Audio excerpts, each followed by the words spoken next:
c'est Lévi, c'est-à-dire un collecteur d'impôts, un pécheur public, et immédiatement, ça va commencer à tirailler, c'est-à-dire que lorsque Jésus appelle celui-là, eh bien, critique, mais il fréquente les pécheurs, et tout de suite, la phrase un peu clé de Luc, « Je ne suis pas venu pour les bien portants, mais pour les malades. » Et Jésus associe directement à sa mission un malade, enfin un pécheur, quelqu'un malade, il ne se contente pas de guérir, il appelle.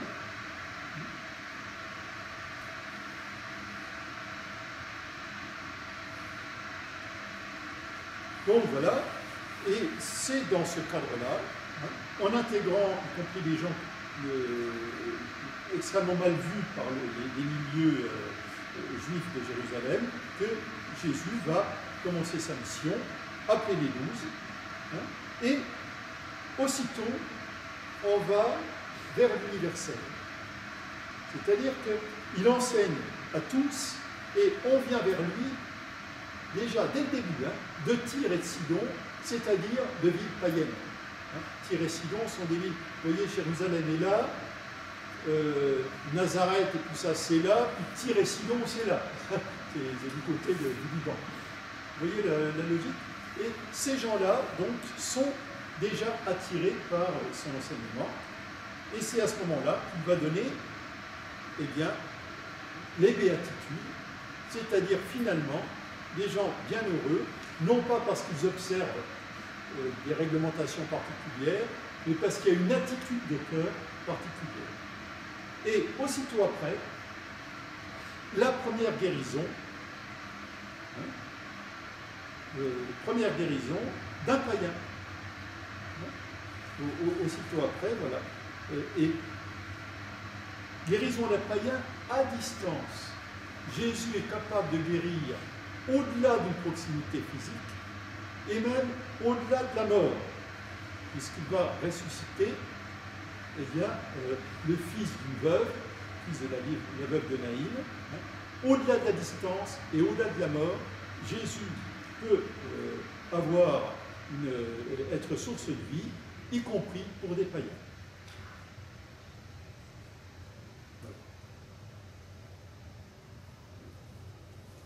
Et cela va commencer à poser question. C'est là que Jean-Baptiste dit, est-ce que c'est lui qui doit venir? Es-tu celui qui doit venir ou est-ce qu'il faut qu'on en attende un autre?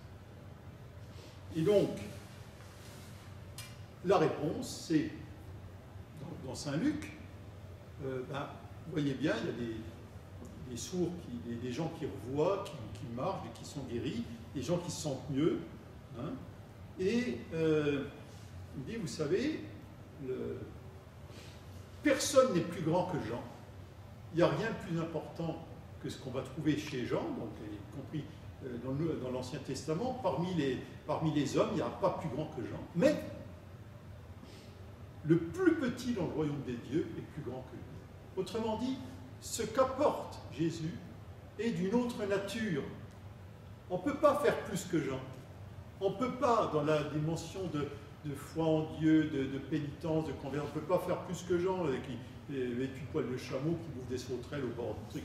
On ne peut pas faire mieux. On ne peut pas faire plus.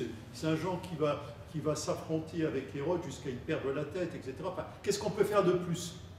Rien.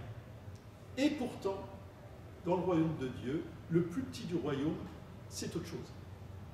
Donc il insiste bien qu'on ne peut pas comparer parce qu'on n'est pas dans le même ordre. Dans l'accueil de la grâce, c'est autre chose. Bon. Et Jésus, pensez toujours à ces deux communautés, cette communauté issue du monde juif et cette communauté du monde païen. Et Jésus va dire, mais il faut choisir. Choisissez, si vous voulez, choisissez Jean. Choisissez cette voie de l'ascèse, de la pénitence, etc. Si vous voulez, choisissez le chemin que je vous propose, le chemin de la bénédiction. Mais choisissez quelque chose, ne soyez pas comme ces gamins sur la place, qui ne choisissent ni l'un ni l'autre. Vous savez, on a entonné un chant de deuil, vous n'avez pas pleuré, on a chanté un chant de joie, vous ne vous êtes pas réjoui. Hein? Jean est venu, etc., ben, ça n'allait pas parce qu'il ne buvait pas, alors il possédait du démon. Moi, je casse la croûte avec les gens, ça ne va toujours pas. Choisissez. Vous voyez, c'est intéressant, cette logique. Et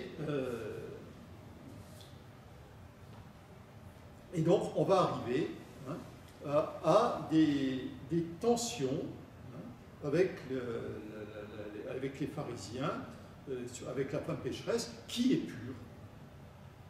Et c'est là où Jésus va raconter sa petite histoire de deux débiteurs, celui qui devait 10 € et celui qui devait 100 000 €. Et les deux sans discuter, le maître leur remet leur dette à tous les deux, mais qui finalement sera le plus reconnaissant. Et vous voyez, ceux à qui on ne remet pas grand-chose, donc ils visent bien ce pharisien qui critiquait. Toi, j'ai pas grand-chose à te pardonner. T'es un gars bien. Tu dois 10 €, même pas. T'es bien. Mais du coup, ben, tout est normal pour toi. Et cette femme, ben, évidemment qu'elle a fait toutes les âneries possibles, elle a peut-être inventé d'autres qu'on n'imaginait pas. Mais elle, voilà, elle est capable d'une reconnaissance beaucoup plus profonde. Voilà, celui à qui on pardonne peu montre peu d'amour. Vous voyez cette logique qui est presque un refrain dans tout l'évangile de Luc.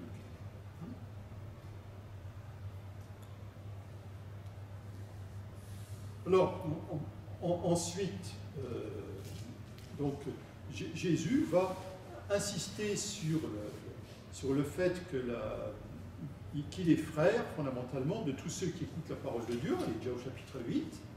Et il va inviter à aller vers les territoires païens. Vous savez, passons sur l'autre rive, passe dans le bar, puis c'est la tempête. Et donc, en fait, cette barque et cette tempête annoncent le passage vers les païens, et ça ne se passe pas bien. Jésus dit, on va sur l'autre rive, les gens, ben, on y va avec lui, et on pille. Qu'est-ce qui se passe?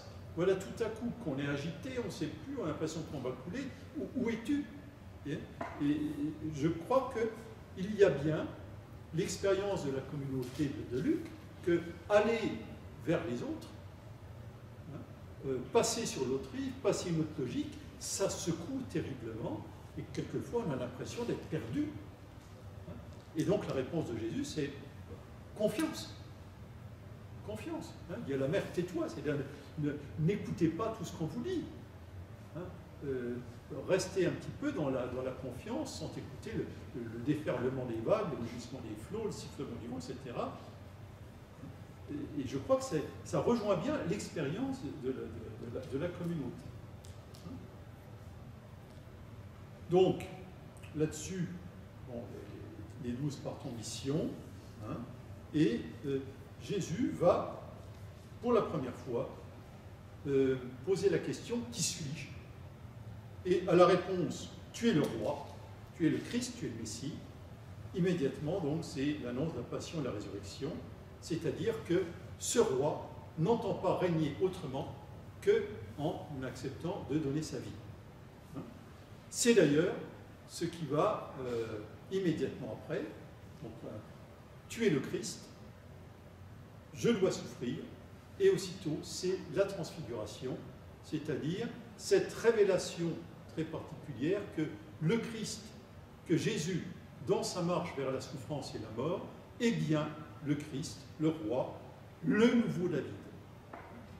Saint Luc insistera beaucoup sur le fait que Jésus est fils de David, c'est-à-dire qu'il assume la royauté d'Israël. Voilà. Et donc on va vers Jérusalem, bien sûr. Je passe un petit peu parce que quand Jésus marche vers Jérusalem, ce que l'on peut dire, c'est que Luc indique les échecs. On ne veut pas le recevoir partout. Là encore, c'est l'expérience de la première communauté. Il ne s'agit pas d'arriver avec du bonheur et plein de cœur. On peut ne pas nous recevoir. Question, et ça c'est propre à Saint Luc, qu'est-ce qui se passe dans ce cas-là? Doit-on appeler la foudre sur eux? Réponse de Jésus, laissez.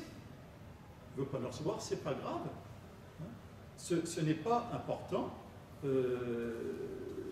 S'ils ne nous reçoivent pas, on va ailleurs.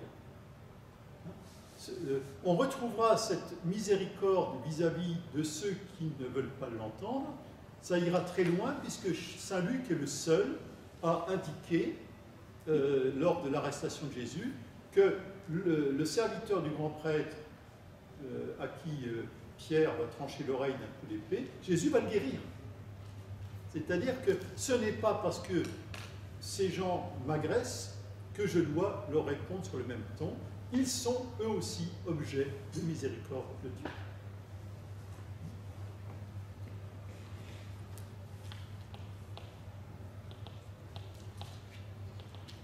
Voilà. Alors, bon, je passe parce que sinon ça ne...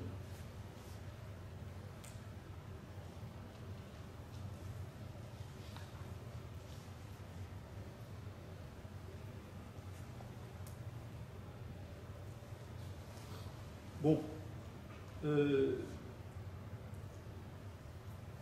je vais arrêter là parce que en fait le reste vous l'avez déjà un petit peu entendu et puis ça nous mènerait trop loin par rapport à cela. Donc dans l'originalité de Luc, vous savez qu'on va aller tout de suite à la croix et Luc est le seul à nous indiquer précisément l'affaire du bon larron. C'est-à-dire que là encore, ce qui compte, ce n'est pas ce que j'ai fait de bien ou de mal, c'est ma capacité à croire à la miséricorde dont je peux être l'objet. C'est déterminant. L'un réclame d'être sauvé, on ne sait pas s'il sera sauvé. Il le réclame, sauf que toi-même et nous avec, et l'autre ne réclame rien, il dit oui, je mérite ce qui m'arrive. Ce que nous avons fait, c'est juste, mais lui n'a rien fait, souviens-toi de moi. Et je te le déclare, aujourd'hui avec moi, tu seras au paradis. C'est-à-dire qu'il y a bien quelque chose d'essentiel qui se passe dans la confiance accordée à la parole de Jésus. C'est ce qu'on retrouvera d'ailleurs dès le début de l'Évangile. La foi est très importante chez Saint Luc. Il faut croire. Au début de l'Évangile, vous avez l'opposition la différence entre Zacharie et Marie. Zacharie doute. L'ange lui dit, mais tu vas avoir un fils, il s'appellera Jean. Et Zacharie dit, je suis vieux, ma femme est vieille, on n'aura pas d'enfant. Parce que tu n'as pas cru, tu demeureras muet jusqu'à ce que ça s'accomplisse. Finalement, qu'est-ce que tu peux dire puisque tu n'y crois pas?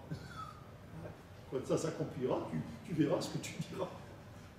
Et Zacharie va bénir Dieu, etc. Après, c'est pas de problème. Mais sa parole est muette parce que sans la foi, il n'y a rien à dire. Et inversement, Marie, bienheureuse, celle qui a cru à la parole qui a été adressée de la part de... Et là, c'est pareil. Le bon larron croit. Et à l'inverse, Jésus reproche aux disciples d'Emmaüs de ne pas croire. Vous êtes lents à croire. Donc,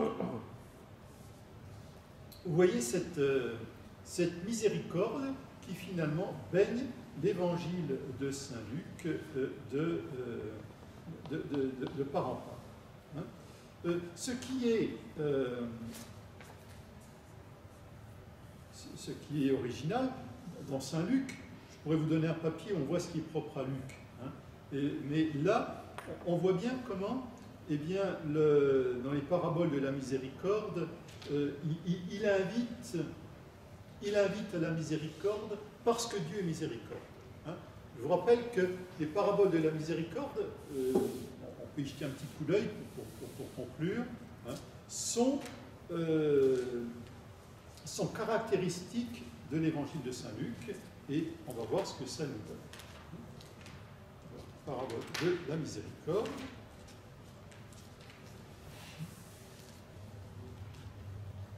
C'est au chapitre 15, hein, si vous avez l'évangile. Parce que, notamment au catéchèse, on parle toujours de la parabole du fils prodigue. Hein. Alors, combien de fois le fils prodigue était... Bon, c'est comme ça, comme Zachée. Hein, comme Zachée. Bon. Mais, donc, on est au chapitre 15, et ça commence comme ça. Les publicains et les pécheurs venaient tous à Jésus pour l'écouter. Les pharisiens et les scribes récriminaient contre lui. Cet homme fait bon accueil aux pécheurs et mange avec eux. C'est le même reproche qu'on a dans les Actes des Apôtres que la communauté fera à Saint-Pierre qui avait cassé la croûte chez son tyran Corneille. Disant, mais attends, pourquoi est-ce que tu as été chez un païen? Et Jésus, donc, va donner une suite de paraboles. La première, c'est celle des brebis perdues. Hein. Vous noterez qu'il ne critique pas, c'est pas je suis plus intéressé par la brebis perdue que par les autres, et les autres, elles se gardent elles-mêmes. Il y a des brebis qui ne sont pas perdues. Traduit en clair, c'est globalement le peuple juif.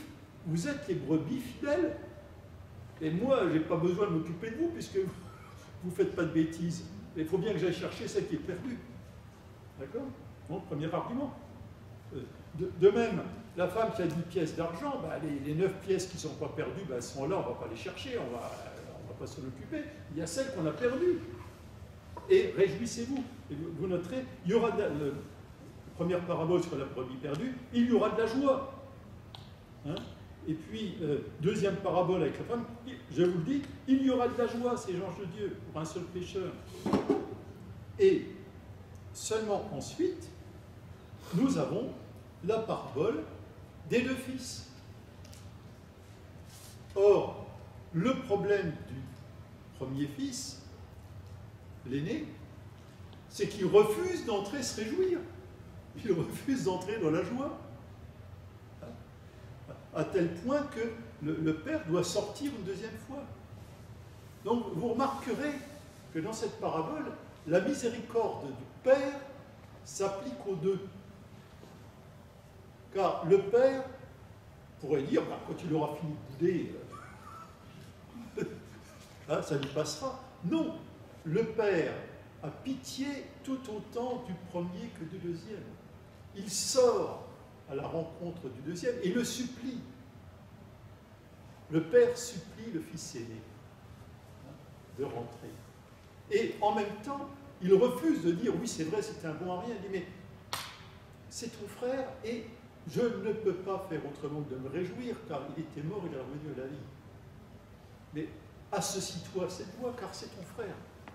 Et nous avons, dans ces quelques mots, nous avons tout le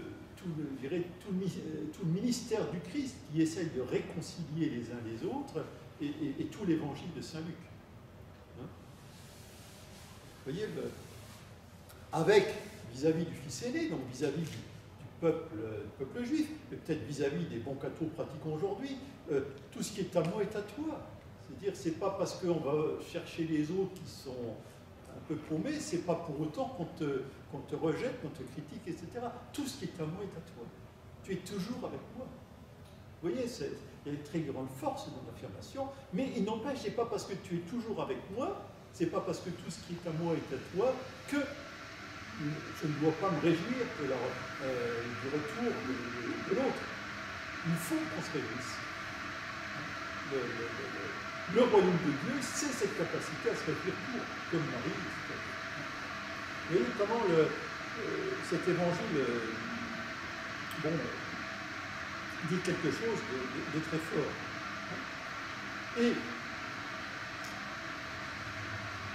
Et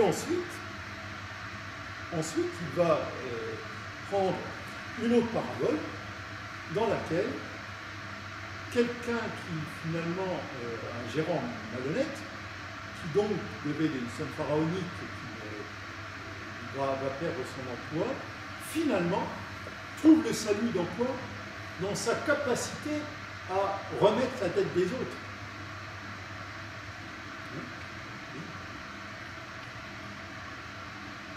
À la différence de ce frère aîné qui ne pardonne rien. Alors, on pourrait même dire qu'il y a un clin d'œil chez Saint Luc. Finalement, le fils aîné n'accomplit pas la volonté de son père, puisqu'il refuse de rentrer. Peut-il dire que j'ai toujours fait ce que tu me demandais, alors que je refuse de m'associer à ta joie? Bon, c'est une question. Bon, voilà, donc on est bien dans une logique de réconciliation.